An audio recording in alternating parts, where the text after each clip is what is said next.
بالله من الشيطان الرجيم بسم الله الرحمن الرحيم قل يا أهل الكتاب تعالوا إلى كلمة سواء بيننا وبينكم ألا نعبد إلا الله ولا نشرك به شيئا ولا يتخذ بعضنا بعضا أربابا من دون الله فإن تولوا فقولوا اشهدوا بأننا مسلمون.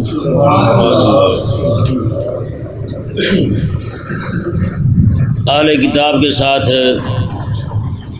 پیچھے نصارہ کے ساتھ گفتگو چل رہی تھی. یہاں سے یہود و نصارہ دونوں کو دعوت دی جا رہی ہے اتحاد کی. اللہ تبارک و تعالیٰ نے ارشاد فرمایا حبیب کل آپ فرما دیں یا اہل الکتاب اے اہل کتاب تعالوا الی کلمۃ سواء بیننا و بینکم میں کہ آ جاؤ اس کلمے پر ہم جمع ہو جاتے ہیں جو ہمارے اور تمہارے درمیان برابر ہے. یعنی اس بات پر اکٹھے ہو جاتے ہیں جو بات تم بھی کرتے ہو ہم بھی کرتے ہیں. وہ کیا ہے جی؟ اللہ نعبد الا اللہ کہ ہم صرف اللہ کی عبادت کریں گے. ولا نشرک بہ شیئا اور اللہ کے ساتھ کسی کو شریک نہیں ٹھہرائیں گے. اور ولا یتخذ بعضنا بعضا اربابا من دون اللہ اور ہم میں سے بعض کو رب نہیں بنائے گا اللہ کو چھوڑ کر. ہم اللہ کو چھوڑ کر کسی کو رب نہیں بنائیں گے. یہ تین باتیں جو ایک ہی کلمہ ہیں کلمہ توحید تینوں کو ہی مختلف انداز میں بیان کیا گیا. ایک اللہ کی عبادت کرنا توحید، ولا نشرک بہ شیئا شرک نہ کرنا یہ بھی توحید، ولا یتخذ بعضنا بعضا اربابا من دون اللہ ہم اللہ کو چھوڑ کر کسی اور کو رب نہیں مانیں گے یہ بھی توحید.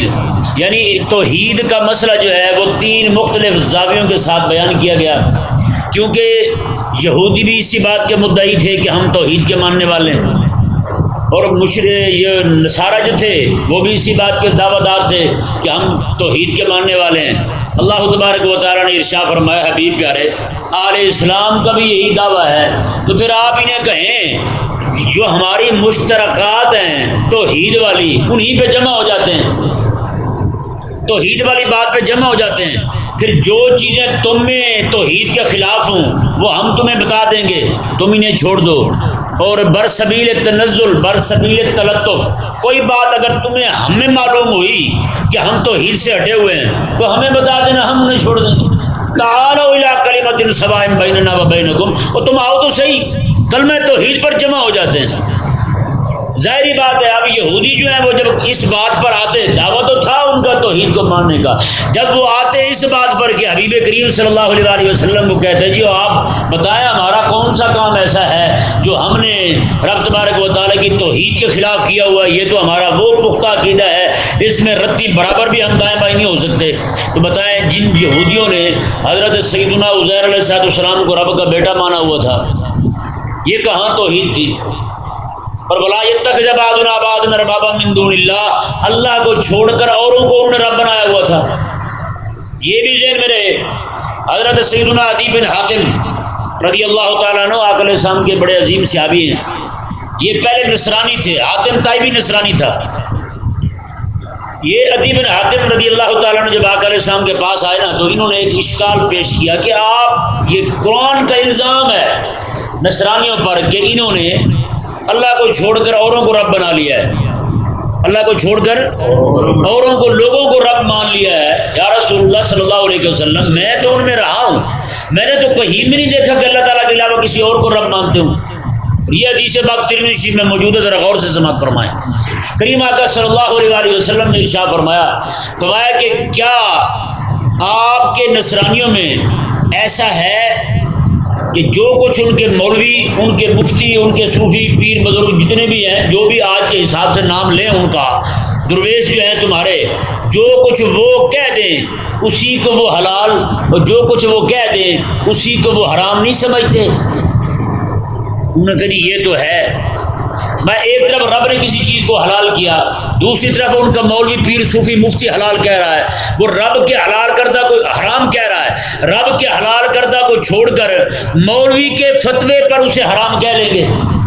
رب کا حکم ایسا نہیں ہوگا، لیکن اپنے جوگی پادری راہب رہبان احبار جو ہیں ان کے کہنے پر رب حلال کہہ رہا ہے وہ حرام سمجھ لیں گے، کیونکہ اس نے فتویٰ دے دیا ہے۔ اور جس چیز کو رب حرام کہے اور بخلاف اس کے ان کا مولوی صوفی مفتی جو ہے وہ اسے رب کے حرام کو حلال کہہ دے تو وہ اسے مان لیں گے، حالانکہ رب حرام کہہ رہا ہے، اس نے کہہ دیا حلال ہے تو انہوں نے حلال مان لیا۔ آقا علیہ السلام میں یہ بات ہے انہوں نے کہا یہ تو ہے۔ آقا علیہ السلام میں اتخاذ و رب، یہی رب ماننا ہے کسی اطاعت غیر اللہ کی آ گئی۔ رب تبارک و تعالی نے جب جن چیزوں کو حرام کرنا تھا کر دیا، کریم آقا صلی اللہ علیہ وسلم کے توسط سے پوری شریعت ہم تک پہنچ گئی، پوری شریعت ہم تک پہنچ گئی۔ جس چیز کو رب تبارک و تعالی نے حلال ٹھہرانا تھا حلال ٹھہر گئی، جسے حرام ٹھہرانا تھا حرام ٹھہر گیا۔ اب ہم لوگوں کے، مولویوں کے، پیروں کے، مفتیوں کے، نعوذ باللہ یہاں تک کہ حکمرانوں کے کہنے پر حلال اور حرام کرتے پھرتے ہیں۔ یہی آپ عمران خان کو دیکھ لیں، یہ نامراد اندر سے نبی بنا پھرتا ہے۔ ابھی کی اس نے کہا پتہ نہیں کتنی ساری باتیں کیا کہ جناب وہ جناب دیکھیں جی آقا علیہ السلام کے ساتھ جیسے ہوتا تھا، کہیں لوگ جو ہیں گھروں سے باہر جاتے تھے واپس آتے تھے، ان کے بیوی بچے کلمہ پڑھ چکے ہوتے تھے، کہتے ہیں میرے ساتھ بھی یہی ہو رہا ہے۔ کہتا ہے نون لیگ والے گھر سے باہر جاتے ہیں، جب واپس آتے ہیں تو ان کی بیوی بچے میرے ساتھ مل چکے ہوتے ہیں۔ اور کبھی کوئی مثال لاتا ہے رسول اللہ علیہ السلام کی اپنے اوپر فٹ کر رہا ہے، کبھی کوئی فٹ کر رہا ہے، انہیں اتنا حیا شرم نہیں رہا۔ اور جو بھی یہ کہہ دے شام تک ساری اس کی جماعت کے، چاہے مولوی ہوں چاہے پیر ہوں چاہے جو بھی ہوں، وہ سارے کے سارے اس کا دفاع کرنا شروع کر دیتے ہیں، اسے صحیح کہنا شروع کر دیتے ہیں۔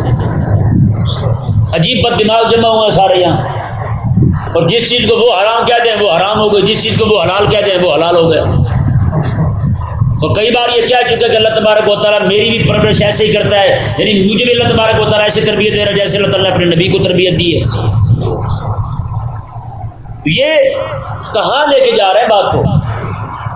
اور نعوذ باللہ من ذالک قوم تھی ایسی ہے پھر بھی پیچھے ہاتھ باندھ کے کھڑی ہے۔ کسی بھی مسلمان بندے نے آج تک ربوے میں اپنا دفتر نہیں کھولا، انہوں نے اپنا دفتر وہاں بھی کھول لیا، ربوے میں دفتر کھول لیا انہوں نے۔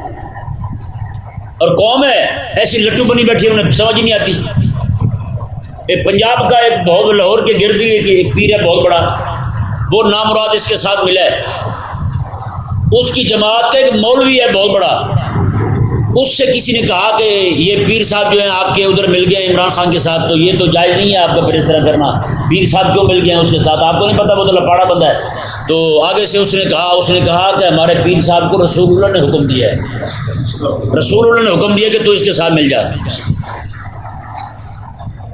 مدینے میں تھے پیر تو وہیں پہ رسول اللہ صاحب نے حکم دیا تو اس کے ساتھ ہی شیطان خان کے ساتھ مل جا۔ کہتے پیر صاحب نے وہیں پہ پھر گوشہ نشینی اختیار کی، وہیں پہ بیٹھے رہے، وہاں سے پھر یہاں آئے تو پھر پیر صاحب بڑا عرصہ تک علیحدہ رہے، پھر جا کے پیر صاحب وغیرہ تو ایسے تھوڑے ہوئے ہیں۔ اب بتائیں نا، اب انہیں پیر صاحب کے مرید جو مولوی ہیں ملا ہیں ان کی طرف سے یہ فتوے آ رہے ہیں کہ جب پیر صاحب کسی مرید کے گھر ووٹ مانگنے جائیں گے، اگر مرید نے ووٹ دینے سے نہ کر دی تو مرید کی بیعت ہی ٹوٹ جائے گی، مرید کی بیعت ہی رہے گی۔ اندازہ لگائیں یہ کہاں تک جا پہنچے ہیں، بتائیں بھائی۔ حالات ایسے بھی دیکھ رہے تھے ہم نے، یہ اتخاذ رب نہیں ہے تو اور کیا ہے بھائی، انہوں نے حکمرانوں کو رب مان لیا ہے، انہوں نے مولویوں پیروں صوفیوں کو رب مان لیا ہے انہوں نے۔ یہی تو وجہ امام راضی رحمہ اللہ نے ارشاد فرمایا کہ قرآن پاک کی آیت مبارکہ کے تحت فرمایا کہ وہ لوگ جنہوں نے اللہ تعالیٰ کو چھوڑ کر اوروں کو رب مان لیا ہے، امام راضی رحمہ اللہ نے وہاں فرمایا کہ انہوں نے مولویوں کو اور پیروں کو رب مان لیا ہے، پیروں کو رب مان لیا ہے۔ ایک مولوی مجھے کہنے لگا یار امام راضی تو وہابی ہے، میں نے کہا کیوں؟ انہوں نے ایسا کہا ہے۔ میں نے کہا تم نے بھی ویسا کیا ہے ویسے ہیں؟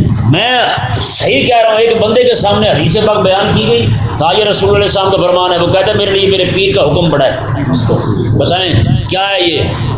رب مانا نہیں مانا انہوں نے، خدا رسول کا حکم پیچھے ہے، پیر کا حکم بڑا ہے، تو یہی تو اتخاذ رب ہے بھائی۔ آج آپ دیکھیں نا، لوگوں کو پوچھیں ہاں بھی تیرے نزدیک رب تبارک و تعالیٰ کا قرآن اہم ہے؟ یا تیرے نزدیک مولوی پیر کا فتویٰ عام ہے؟ اور پیر مولوی بھی وہی جو جاہل اجڑ قسم کے لوگ ہیں، بندر کی طرح ایک ہی قلعے پہ بندھے ہوئے ہیں، وہیں پہ جناب گھومے جا رہے ہیں، انہیں جناب دنیا کا پتہ تک نہیں ہے کیا علیہ السلام کے ساتھ کیا بیت رہی ہے، ان کے ساتھ کیا حالات ہیں، کسی چیز کا کوئی پتہ نہیں ہے۔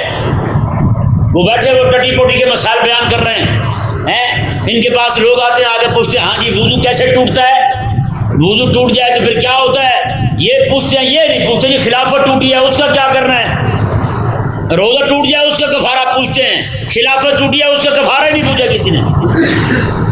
اور یہی خلافت کے قیام کے لیے، یعنی رب تعالیٰ کے دین کی حکومت کے قیام کے لیے تو آقا علیہ السلام مکے جا رہے تھے، راستے میں آقا علیہ السلام کے صحابہ نے روزہ رکھا ہوا تھا، آقا علیہ السلام میں سارے روزہ کھول دو، آگے جا کے ہو سکتا ہے تمہیں جہاد کرنا پڑے۔ بتائیں بھائی، یہ روزہ توڑا جا رہا ہے کس لیے؟ جہاد کے لیے۔ نماز رب نے مختصر کر دی کس لیے؟ جہاد کے لیے۔ اور یہ جہاد جو ہے کس لیے حکم دیا جا رہا ہے؟ رب تبارک و تعالیٰ کے دین کی حکومت کے نفاذ کا۔ وہ اتنے بڑے احکامات جو ہیں رب تبارک و تعالیٰ ان میں اتنی چھوٹ دے رہا ہے، تو میں کہ یہ میرے دین کے غلبے کے لیے کام کر رہا ہے، تو ہم نے پھر اس کے لیے کیا کیا ہے بتائیں بھائی؟ آج اپنے ہی مولوی خلافت کا نام لینے کو تیار نہیں ہے، اپنے ہی لوگ خلافت کا نام لینے کو تیار نہیں ہے۔ جہاں پہ خلافت کا نام لیا جائے کہتے ہیں لو جی یہ امریکہ کے مخالف ہو گئے، یہ برطانیہ کے مخالف ہو گئے۔ ہاں جی، انہوں نے گھسا پٹا مردہ اٹھا کے ہمارے اوپر ڈال دیا، اس کے کپڑے ہمیں پہنا دیے ہیں، آج مسلمان کو اپنی پہچان تک نہیں رہی۔ اور انتہائی حیران کن افسوسناک بات یہ ہے کہ جب قومیں ان کے ضمیر مردہ ہو جائے نا، پھر وہ ایسے ذلیل ہوتے ہیں، وہ اپنے دشمن کو اپنا خیر خواہ سمجھنے لگتے ہیں۔ ابھی کل صبح سے کتنے بندے جناب پوچھ چکے ہیں، جناب وہ ملکہ برطانیہ سیدہ کی تھی، نعوذ باللہ منہ بھر کے پھونک دیتے ہیں، کہتے ہیں جی اس کا سلسلہ نسب رسول اللہ علیہ السلام سے ملتا تھا۔ بتائیں، مجھے اس بات کا پتہ نہیں تھا۔ میں نے کہا تمہیں کس نے کہا ہے؟ انہوں نے کہا ٹیلی ویژن پہ آ رہا ہے۔ اس نے کہا وہ بڑی ہی رحم دل تھی۔ میں نے کہا بڑی رحم دل تھی جس نے قادیانیوں کو اپنا بیٹا کہا ہوا ہے، قادیانیوں کو اپنا بیٹا کہا ہوا ہے اس نے، مرزائیوں کو اس نے۔ آپ حیران ہوں گے، مجھے وہاں سے ہی دوست نے برطانیہ سے فون کیا، اس نے بتایا، اس نے کہا یہاں پہ اتنی سیکورٹی ان کے وزیر اعظم کو، پرائم منسٹر کو نہیں ملتی جتنی سیکورٹی وہاں پہ مرزا سور کو ملی ہوئی ہے۔ کہتے ہیں پرائم منسٹر ہاؤس بھی سامنے سے نظر آ جاتا ہے، لیکن اس نے کہا مرزا مسرور کا گھر تمہیں جتنا قریب چل جائے تمہیں دکھائی نہیں دے گا اس کا گھر۔ ایسے جناب انہوں نے سیکورٹی میں بنایا ہوا اس کا گھر، کوئی بندہ کیا پرندہ تک نہیں وہاں پہنچ سکتا، ایسی جگہ پہ اس کا گھر بنایا ہوا مرزا مسرور کا، اور اتنی سیکورٹی ہے، اتنا پروٹوکول ہے اس کا وہاں۔ میں نے کہا جو اسے اپنا بیٹا بنائے قادیانیوں کو، اور وہاں ان کو نیشنلٹیاں دے، یہاں سے کوئی بھی کیا دے میں قادیانی ہوں، مجھے یہاں خطرہ ہے پاکستان میں، انہیں یار ٹک سے پہلے جناب اسے ویزا دیتے ہیں، وہاں بلواتے ہیں، اپنے ہاں ٹھہراتے ہیں، انہیں کاروبار تک دیتے ہیں، انہیں پیسے دیتے ہیں، فنڈ دیتے ہیں انہیں۔ یہ بڑا مظلوم ہے بھائی، اور یہ ذلیل کے بچے اسے جناب سیدہ نہیں ثابت کرتے پھرتے ہیں،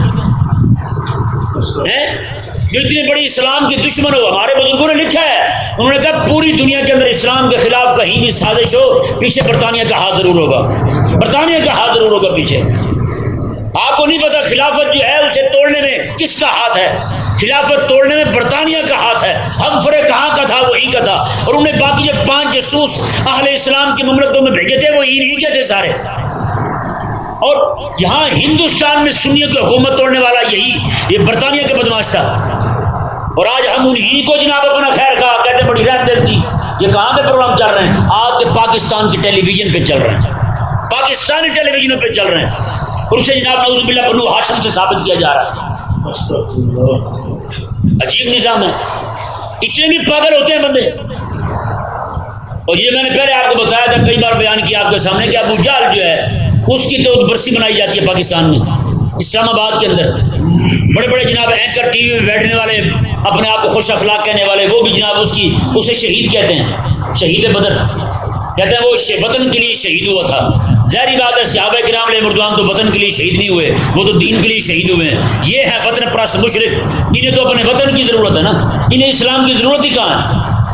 تو انہیں پھر ابو جہل جو ہے نا اس کی جو فکر ہے وہ پسند آئی ہے، انہیں امام الانبیاء علیہ السلام کا دین پسند نہیں آیا۔ آپ کے چھکے چھوٹ جائیں گے، آپ کو پتہ چل جائے اس برسی میں کون کون شامل تھا۔ موم بتیاں جلائی گئی ابو جہل کی یاد میں، نام ان کے مبشر لقمان، اس طرح کے نام ہیں ان کے، مسلمانوں والے نام ہیں ان کے، اور دکھ انہیں ابو جہل کے جانے کا ہے، عرس منا رہے ہیں ابو جہل کا۔ تو کیا بعید ہے کہ پاکستان میں کتنے لوگ ہیں سارے لڑنے کے انگریز، یہاں کے حکمران سارے ڈوبے مرے جا رہے ہیں۔ یہ عمران خان کا بیان ہے، کہتے ہیں یہ میری ماں کی طرح تھی۔ بتائیں بھائی، ہم نے کہا ہم آپ کی ماں کے مرنے پر آپ سے افسوس کرتے ہیں، آپ کی ماں ہے نا، وہ ماں نے ماں اپنی، یہ جتنے بھی لبرل ہیں اینکر بیٹھے ہیں سارے کے سارے اسے اپنی ماں کا درجہ دے رہے ہیں، اور کئی تو نعوذ باللہ مولوی تک ایسے کبھی نہ نکلے ہیں، وہ بھی اسے سید زادی کہہ رہے ہیں، مولوی سید زادی کہہ رہے ہیں۔ کہاں جائے بندہ یار، جب دین کا راہ پر دین کا محافظ چوکیدار جو ہے وہی چور نکلے، اور گھر میں چوکیدار بٹھائیں وہی چور نکلے، گھر کا سامان چوروں کے ساتھ مل کے اٹھا لے وہاں سے، تو بتائیں گھر والے بیچارے کہاں جائیں گے؟ آج میرے ساتھ یہی ہوا ہے، اسلام کے ساتھ یہی ہوا ہے، چوکیدار ہی چور ہیں۔ ہاں جی، نہیں سمجھ آ رہی ہے ہمیں کہ بات کس طرف جا رہی ہے؟ یہ تو آپ لوگوں کے منہ سے سن چکے ہیں۔ میں خود ایک سفر میں تھا، راستے میں ایک ڈرائیور بیٹھا، وہ کہنے لگا میں یورپی ممالک میں سے کسی ملک کا نام لیا، میں وہاں جا رہا ہوں، مجھے نصیحت کرنے لگا آپ بھی کوشش کریں، آپ 2 سفر ضرور کریں زندگی میں۔ میں نے کہا کون سے؟ کہتا ہے کہ مدینے کا، تاکہ آپ کو پتہ چلے کہ اسلام کیسا ہے، اور آپ ایک سفر یورپ کا کریں۔ میں نے کہا پھر؟ کہتا آپ کو پتہ چلے مسلمان کیسے ہیں۔ کہتا یورپ میں مسلمان رہتے ہیں، مسلمان یورپ میں رہتے ہیں، وہ صرف ان کی 4 چیزیں دیکھ کے انہی کو مسلمان سمجھے پھرتے ہیں۔ جن لوگوں کو عقیدہ توحید کی اہمیت ہی معلوم نہ ہو، جن کو یہ پتہ ہو کہ عقیدہ توحید کیا ہوتا ہے، بھائی مسلمان چاہے گند میں لکھ رہے ہوئی کیوں نہ ہو، اگر اس کے پاس عقیدہ توحید کی دولت ہے نا، میں کہتا ہوں قسم خدا کی پوری دنیا کے لوگ ایک طرف، ایک وہ مسلمان کریم آقا علیہ السلام کا غلام ایک طرف، انہیں کیا پتا؟ اللہ تبارک و تعالیٰ نے ارشاد فرمایا، جی دیکھیں فرمایا کہ وَلَا يَتَّخِذَ بَعْضُنَا بَعْضًا أَرْبَابًا مِّن دُونِ اللَّهِ، میں ہم میں سے کوئی بھی اللہ تعالیٰ کو چھوڑ کر کسی کو رب نہ بنائے، ان باتوں پر آ جائیں، اکٹھے ہو جائیں۔ رب تعالیٰ نے فرمایا فَإِن تَوَلَّوْا، میں حبیب پیارے اگر یہ آپ بھی نہ مانیں، یہ اب بھی پیٹ پھیریں، یہ نہ آئے اس بات کی طرف، تو فَقُولُوا، انہیں جاتے ہوئے یہ کہہ دیں آپ، فَقُولُوا اشْهَدُوا بِأَنَّا مُسْلِمُونَ، اوے گواہ بن جاؤ، بِأَنَّا مُسْلِمُونَ، ہم تو اپنے رب کے حکم پر سر جھکائے ہوئے ہیں، بس ہمارے نزدیک کسی کا کوئی حکم وقت نہیں رکھتا، ہمارے نزدیک بڑا حکم ہے تو رب تعالیٰ کا ہے، بس کسی کے حکم کو ہم نہیں مانتے۔ اللہ اکبر کبیرہ۔ اللہ تبارک و تعالیٰ نے ارشاد فرمایا، جی دیکھیں یا اہل الکتاب لم تحاجون فی ابراہیم، اللہ تعالیٰ نے فرمایا اہل کتاب ہے یہود و نصارہ، کیونکہ یہ ذہن میں رہے یہودی اور نصرانی جو ہیں ان کا یہ دعویٰ تھا، جیسے مشرکین مکہ کا دعویٰ تھا، نعوذ باللہ مشرکین مکہ کہتے تھے کہ ابراہیم علیہ السلام ہمارے دین پر تھے، یہ نعوذ باللہ مشرک تھے، اور یہودی کہتے تھے کہ ابراہیم علیہ السلام ہمارے دین پر تھے، یہودی تھے، نصرانی کہتے تھے کہ ابراہیم علیہ السلام ہمارے دین پر تھے، یعنی نصرانی تھے۔ اللہ تبارک و تعالیٰ نے اس آیت مبارکہ میں انہیں جواب دیا، میں کہ اے اہل کتاب تم ابراہیم علیہ السلام کے معاملے میں جھگڑا ہی کیوں کرتے ہو؟ کیونکہ وہ بدتمیزی پہ اتر آئے تھے، جھگڑا کرنے لگے تھے۔ اللہ تعالیٰ نے ارشاد فرمایا کہ تم ابراہیم کے معاملے میں جھگڑا کیوں کرتے ہو، حالانکہ وَمَا أُنزِلَتِ التَّوْرَاةُ وَالْإِنجِيلُ إِلَّا مِن بَعْدِهِ، میں کہ تم کہتے ہو ابراہیم علیہ السلام یہودی تھے، تم کہتے ہو نصرانی کہتے ہیں کہ عیسیٰ علیہ السلام ابراہیم علیہ السلام نصرانی تھے۔ اللہ تعالیٰ نے فرمایا کہ یہ تورات اور انجیل، کیونکہ یہودیت بنی ہے تورات سے، نصرانیت بنی ہے انجیل سے، رب تعالیٰ نے فرمایا کہ تورات اور انجیل دونوں ابراہیم علیہ السلام کے بعد آ رہی ہیں، تو تم جو کتاب آ ہی ان کے بعد رہی ہے 1000 سال بعد، تم ابراہیم علیہ السلام جو 1000 سال پہلے گزرے ہوئے ہیں ان کو اس کتاب کا پیروکار کیسے کہہ سکتے ہو؟ ایسا دعویٰ کیسے کر سکتے ہو؟ کیسے روا ہو سکتا ہے تمہارے لیے کہ تم ایسا دعویٰ کرو کہ ابراہیم علیہ السلام یہودیت کے ماننے والے تھے یا نصرانیت کے ماننے والے تھے؟ اللہ اکبر۔ اللہ تبارک و تعالیٰ نے ارشاد فرمایا افلا تعقلون، تو تمہیں عقل کیوں نہیں آتی ہو؟ پاگل ہو، کیسی باتیں کرتے ہو تم؟ 1000 سال پہلے بندہ گزرا ہو، 1000 سال پہلے بندہ گزرا ہو، تو اس سے یہ کہنا کہ وہ جناب 1000 سال بعد ایک جماعت آ رہی ہے، اسے کہنا کہ وہ بندہ بھی اسی جماعت کا تھا، یہ کیسے صحیح ہو سکتی بات؟ یہ بالکل صحیح نہیں ہو سکتی۔ اللہ تبارک و تعالی نے ارشاد فرمایا، یہ دیکھیں، ہاں تم ہؤلاء حاججتم فیما لکم بہ علم فلم تحاجون فیما لیس لکم بہ علم، میں کہ یہی ہو تم لوگ کہ تم ان باتوں میں جھگڑ رہے ہو ہمارے ساتھ جن کا تمہیں علم ہے، تمہیں پتہ ہے ابراہیم علیہ السلام پہلے کے ہیں، تورات بعد کی، تمہیں پتہ ہے ابراہیم علیہ السلام پہلے کے ہیں، ابراہیم علیہ السلام بعد کے، حضرت سیدنا موسیٰ علیہ السلام بعد کے، تمہیں پتہ ہے ابراہیم علیہ السلام پہلے کے ہیں اور انجیل اور عیسیٰ علیہ السلام بعد کے ہیں، تو میں پھر تم کیسے باتیں کرتے ہو ایسے ہیں؟ میں تمہیں علم ہونے کے باوجود ایسی باتیں کرتے ہو۔ اور آگے فرمایا پھر فلم تحاجون، پھر تم ان معاملوں میں کیوں، جب تم علم والے معاملے میں اتنے پاگل اور احمق ہو، جس معاملے میں تمہیں علم ہے اس معاملے میں اتنے بڑے پاگل اور احمق ہو کہ تمہیں سمجھ نہیں آ رہی، تاریخ کا تمہیں پتہ نہیں ہے، اتنی جہالت والے اور جڑ پن والے کام کر رہے ہو، تو جن باتوں کا تمہیں علم ہی نہیں ہے، فلم تحاجون فیما لیس لکم بہ علم، تو جن کا تمہیں علم ہی نہیں ہے ان معاملے میں کیوں جھگڑتے ہو ہمارے ساتھ؟ جن باتوں کا تمہیں علم ہے ان باتوں میں اتنے پاگل ہو، اتنے احمق ہو کہ تم جناب کہتے پھرتے ہو کہ حضرت ابراہیم علیہ السلام اپنے سے 1000 سال بعد آنے والے دین کے پیروکار تھے، ان کی یہ شریعت کے پیروکار تھے، ان کے مذہب کے مسلک کے پیروکار تھے، میں اتنی جاننے کے باوجود تم ایسی باتیں بونگے مارتے پھرتے ہو۔ تو رب تبارک و تعالیٰ نے میں پھر ان باتوں میں تمہارا تو لڑنا بنتے نہیں جن کا تمہیں پتہ ہی نہیں، ان باتوں میں تو تمہارا لڑنا نہیں بنتا۔ اللہ اکبر۔ اللہ تبارک و تعالیٰ نے فرمایا واللہ یعلم وانتم لا تعلمون، اللہ تبارک و تعالیٰ خوب جانتا ہے، وانتم تعلمون، اور تم نہیں جانتے، تمہیں نہیں پتہ کسی چیز کا۔ اس آیت مبارکہ میں اللہ تعالیٰ نے جواب دیا انہیں، اللہ اکبر، تینوں گروہوں کو ایک دم اکٹھا کر کے جواب دیا، یہودیوں کو، نصرانیوں کو اور مشرکوں کو۔ یہودیوں کو دعویٰ تھا ہمارے ہیں، نصرانیوں کو دعویٰ ہے ہمارے ہیں، مشرک کہتے ہیں ہمارے ہیں، کیونکہ ابراہیم علیہ السلام جو ہیں وہ تو اللہ تعالیٰ کے علاوہ کسی کو خدا نہیں مانتے، یہودی مانتے ہیں، نصرانی مانتے ہیں، مکے کے مشرک بھی مانتے ہے یا نہیں؟ یہ اقانی میں ثلاثہ ان کا نظریہ ہے، تثلیث کا، نصرانیوں کا، اور یہودیوں کا نظریہ ہے کہ عزیر علیہ السلام رب کے بیٹے ہیں، اور مشرک جو ہیں وہ تو ہر مورتی کو رب مان لیتے ہیں۔ رب تبارک و تعالیٰ نے ارشاد فرمایا ما کان ابراہیم یہودیا ولا نصرانیا، میں کہ ابراہیم علیہ السلام نہ یہودی تھے نہ نصرانی تھے، ولکن کان حنیفا مسلما، لیکن ہاں وہ حنیف تھے، مطلب کیا ہے، ہر باطل سے جدا تھے، ہر باطل سے نفرت کرنے والے تھے، مسلما، وہ صرف اپنے رب کے حکم پر سر جھکانے والے، بس اپنے رب کے حکم کو ماننے والے تھے، وما کان من المشرکین، اور وہ مشرکوں میں سے بھی نہ تھے، ان کا کوئی تعلق نہیں تھا مشرکوں کے ساتھ۔ اللہ تبارک و تعالیٰ نے پھر آگے خود بیان کیا کہ ابراہیم علیہ السلام یہودیوں کا دعویٰ بھی جھوٹا، نصرانیوں کا بھی جھوٹا، مشرکوں کا بھی جھوٹا۔ اللہ تعالیٰ نے فرمایا پھر ہے کون جو ابراہیم کا قریبی ہے؟ یہ بھی تو پتہ ہونا چاہیے نا، یہ بھی رب تبارک و تعالیٰ نے خود اپنی شہادت اتار دی۔ اللہ تعالیٰ نے ان اول الناس بابراہیم للذین اتبعوہ، اللہ تعالیٰ نے فرمایا ابراہیم کے سب سے زیادہ قریبی تو وہی بندہ ہوگا جو ان کا پیروکار ہوگا۔ پیروی جو ہے وہ بندے کو قریب کرتی ہے، پیروی۔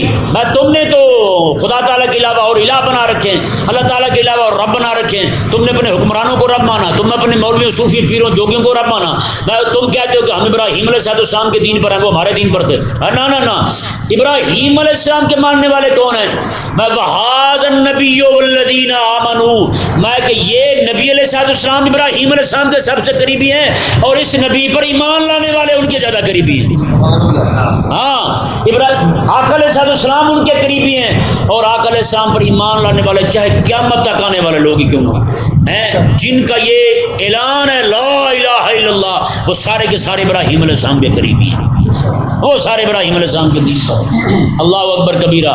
اللہ تبارک و تعالیٰ نے فرمایا واللہ ولی المومنین، میں اللہ تعالیٰ جو ہے نا وہ مومنوں کا دوست ہے، اللہ تعالیٰ مومنوں کا مددگار ہے، اللہ تعالیٰ مومنوں کا ساتھی ہے اور رفیق ہے۔ اللہ اکبر۔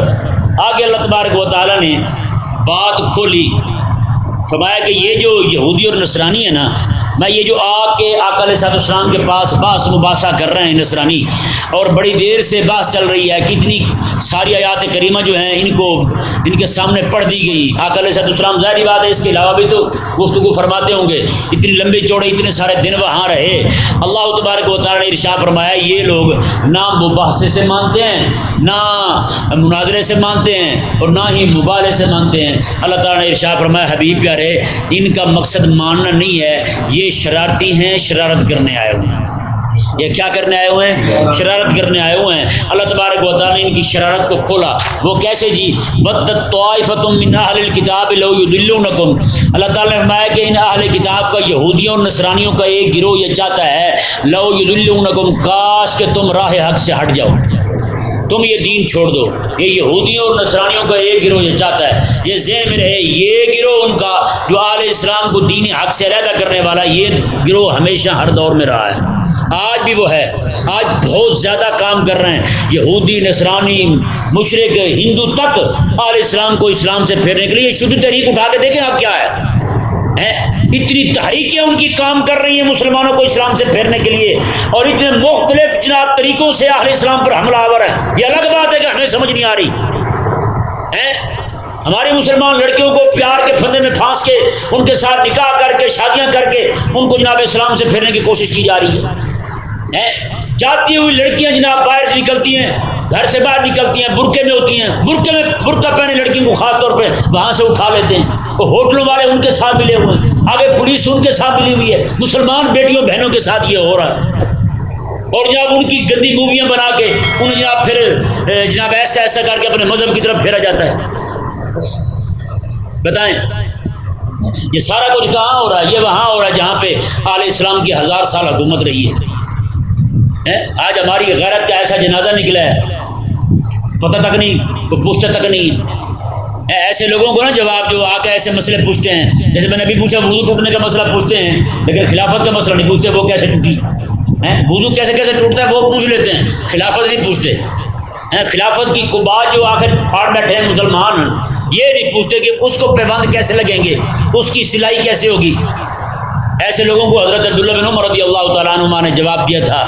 کوفے کے لوگ آئے نا حضرت عبداللہ بن عمر کے پاس، کہنے لگے جی وہ مچھر مار گیا ہے، احرام باندھا ہوا تھا ہم نے، کوئی اس کا کوئی گناہ شنا۔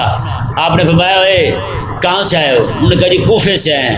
میں بڑے بے شرم لوگ ہو، وہاں پہ امام حسین کو جب شہید کیا تب یہ مسئلہ نہیں پوچھا تم نے، مچھر مار کے مسئلہ پوچھنے آگے ہو ہیں؟ تو ایسے لوگوں کو یہ مسئلہ بتانے کی بھی اجازت نہیں ہے۔ حضرت عبداللہ بن عمر یہی فرما رہا ہے، سارا دن جناب وہ بدماشیں کرتے رہنا، ساری رات جناب، اور 1 منٹ سے پہلے جناب تقویٰ چڑھا ہے جناب، یہ ارشاد فرمائیں گے کیا ہے؟ یعنی کہ پیسے، حرام کے پیسے اٹھا کے حلال کو ڈھونڈ رہے ہیں، کیسے ملے گا؟ اللہ تبارک و تعالیٰ نے ارشاد فرمایا جی دیکھیں میں ایک گروہ ان کا یہ چاہتا ہے تمہیں راہ حق سے ہٹا دے۔ اللہ تعالیٰ نے وما یضلون الا انفسهم وما یشعرون، میں یہ گمراہ اپنے آپ کو ہی کر رہے ہیں۔ مطلب کیا ہے؟ یہ کسی کو کافر کر کے یہ سمجھتے ہیں کہ صرف وہی بندہ جو ہے نا وہ حق سے ہٹ جائے گا، نہ نہ نہ، اس کا وبال ان پر بھی پڑے گا، اس کا وبال ان پر بھی پڑے گا۔ اللہ تبارک و تعالیٰ نے ارشاد فرمایا یا اہل الکتاب لم تکفرون بآیات اللہ وانتم تشہدون، میں اے اہل کتاب یہود و نصارا تم اللہ کی آیتوں کو کیوں انکار کرتے ہو؟ وانتم تشہدون، حالانکہ تم گواہ ہو۔ قرآن پاک کی تعلیمات جو قرآن پاک میں ہیں، آقا علیہ السلام کے اوصاف شریفہ، صحابہ کرام کے اوصاف شریفہ، قرآن کے اوصاف یہاں تک کہ ان کی کتاب تورات میں بھی موجود ہیں اور انجیل میں بھی موجود ہیں۔ اللہ تعالیٰ میں خود گواہ ہوں، تم وہاں پڑھ چکے ہو، قرآن کے یہی اوصاف ہوں گے، امام الانبیاء علیہ السلام کے یہی اوصاف ہوں گے، تمہیں پتہ نہیں ہے اس بات کا؟ پھر کیوں انکار کرتے پھر تو رب کی آیتوں کا؟ یعنی وہ بھی رب کی آیتیں جو تمہاری کتاب میں موجود ہیں، یہ بھی رب کی آیتیں، وہاں پڑھ کے تم پہلے منتظر تھے کہ آئیں تو مانے، جب آئے تو تم منکر ہو گئے۔ یہودی بھی انتظار میں بیٹھے ہیں، نصرانی بھی انتظار میں بیٹھے ہیں، جیسے آقا علیہ السلام نے اللہ نے نبوت کیا، دونوں کو موت پڑ گئی۔ اللہ تبارک و تعالیٰ نے ارشاد فرمایا یا اہل الکتاب لم تلبسون الحق بالباطل، میں اے اہل کتاب تم حق کو باطل کے ساتھ کیوں ملاتے ہو؟ باطل کو حق کے ساتھ کیوں ملاتے ہو؟ یہاں حق کیا ہے اور باطل کیا ہے؟ حق وہ ہے جو ان کی کتابوں کے اندر آقا علیہ السلام کے اوصاف موجود تھے، آقا علیہ السلام کے آنے کی خوشخبری دی گئی تھی، یہ حق ہے، اور باطل ان کی تحریفیں، ان کی طرف سے جو رد و بدل ہے نا وہ باطل ہے۔ اللہ تعالیٰ نے فرمایا کہ حق کے ساتھ باطل کیوں ملاتے ہو؟ اس میں جو لکھا ہوا امام الانبیاء آئیں گے وہ آ گئے ہیں، قرآن اس میں لکھا تھا قرآن لائیں گے، قرآن آ گیا ہے، اب تم پھر منکر کیوں ہو رہے ہو؟ کیوں تم حق کو باطل کے ساتھ ملا رہے ہو، گڑمڑ کر رہے ہو؟ اللہ تبارک و تعالیٰ نے ارشاد فرمایا، دیکھیں وَتَكْتُمُونَ الْحَقَّ وَأَنْتُمْ تَعْلَمُونَ، تم جان بوجھ کے حق کو چھپا رہے ہو، تم جان بوجھ کے حق کو چھپا رہے ہو۔ یہود و نصارہ نے اس کا حق کو چھپایا تھا جان بوجھ کر، آج کے ملا پیر جو جمہوری لوگوں کے ساتھ مل کے دین حق کو چھپائے بیٹھے ہیں وہ بھی سارے کے سارے یہودیوں والا کردار ادا کر، چاہے اپنے منہ سے کلمہ پڑھتے رہیں، لیکن یہ ساری آیتیں جو ہے نا یہ صرف مخاطب اس وقت کے اہل کتاب نہیں تھے، آج کے دور کا بھی بندہ قرآن پڑھ کے ہیرا پھیری کرے گا، ڈنڈی مارے گا یہودیوں اور نصرانیوں کی طرح، وہ بھی انہیں کے ساتھ ہی کھڑا ہوگا۔ یہ ذہن میں رہے، مسئلہ یہ میں پکی بات آپ کے سامنے۔ اللہ تبارک و تعالی ہم سب کو سمجھنے کی توفیق عطا فرمائے۔